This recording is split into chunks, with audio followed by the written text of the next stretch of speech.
कि जिस घटना को सुनकर, सोचकर, देखकर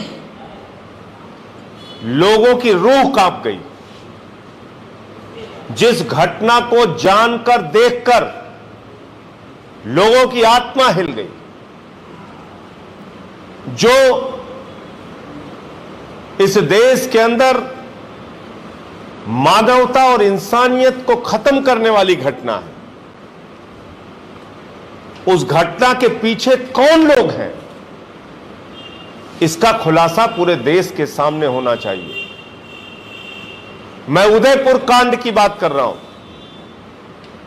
उदयपुर कांड में जो दरिंदे शामिल थे, जल्द से जल्द फास्ट ट्रैक कोर्ट में मुकदमा चलाकर उनको फांसी की सजा होनी चाहिए।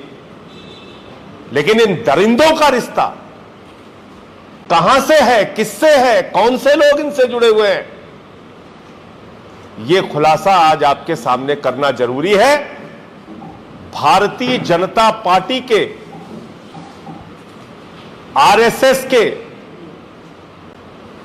माइनॉरिटी विंग से जुड़े हुए लोग, आरएसएस की जो संस्था है राष्ट्रीय मुस्लिम मंच, उससे जुड़ा हुआ एक आदमी है ताहिर।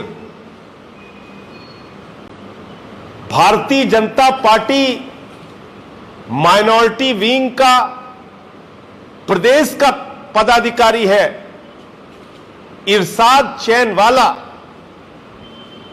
यह राजस्थान बीजेपी माइनॉरिटी विंग का स्टेट का पदाधिकारी है। उसके साथ उदयपुर में कन्हैया लाल की हत्या करने वाले के रिश्ते क्या हैं,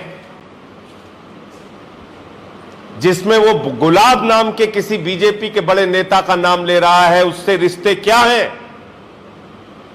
भारतीय जनता पार्टी अब तक इस मामले में खामोश क्यों है?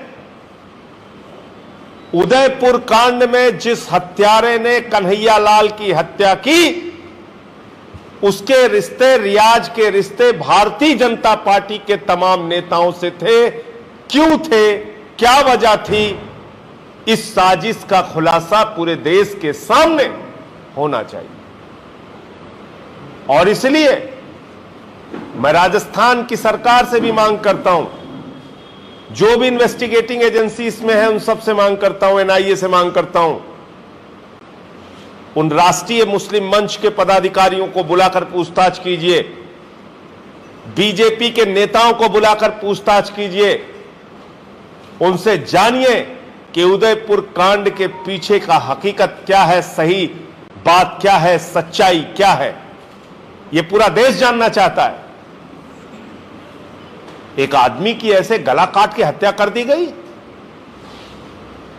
और जो हत्यारा है, जो दरिंदा है, उसके रिश्ते भारतीय जनता पार्टी के लोगों के साथ, और पूरी की पूरी बीजेपी खामोश। मैं हैरान था कि नरेंद्र मोदी जी ने शांति की अपील तक नहीं की। मैं हैरान था कि इतनी बड़ी घटना पे हमारे देश के गृह मंत्री अमित शाह जी ने शांति की अपील भी नहीं की।